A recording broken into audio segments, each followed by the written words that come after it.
Our next item is Angikam Bhuvanam.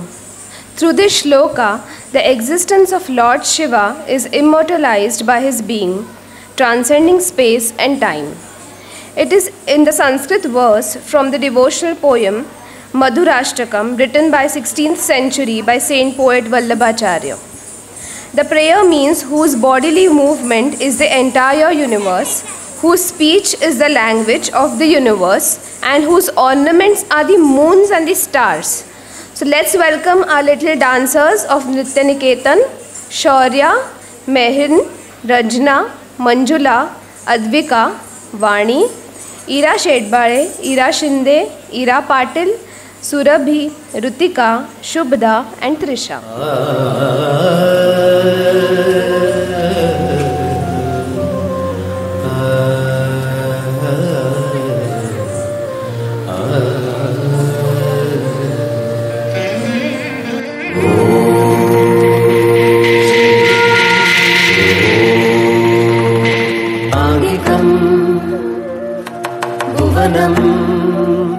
यस्य वाचिकम् सर्वमानयम् आङ्गिकम्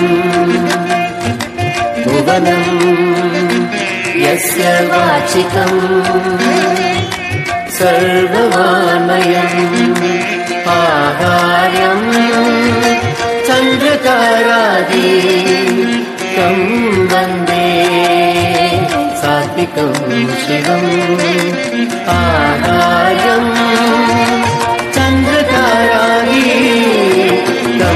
वन्दे सात्विकं शिवम् आङ्गिकं भुवनं यस्य वाचिकं सर्वमानयम् आङ्गिकं भुवनं यस्य वाचिकं सर्वमानयम् आहार्यम् चन्द्रतारादितं वन्दे सात्विकं शिवम् आहार्यं चन्द्रतारादितं वन्दे सात्विकं शिवम् सात्विकं शिवम् शिवम्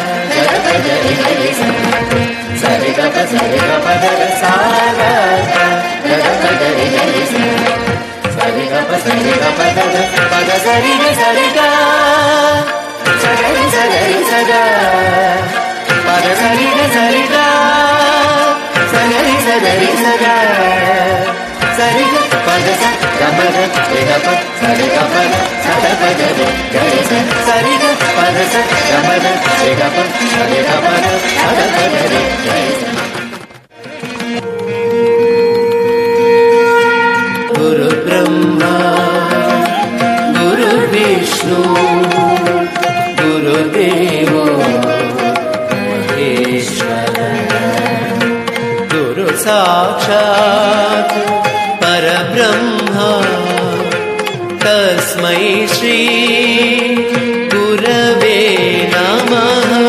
Guru Brahma, Guru Vishnu, Guru Devo Maheshwara, Guru Sakshat Parabrahma, Tasmai Shri Gurave Namah, Tasmai Shri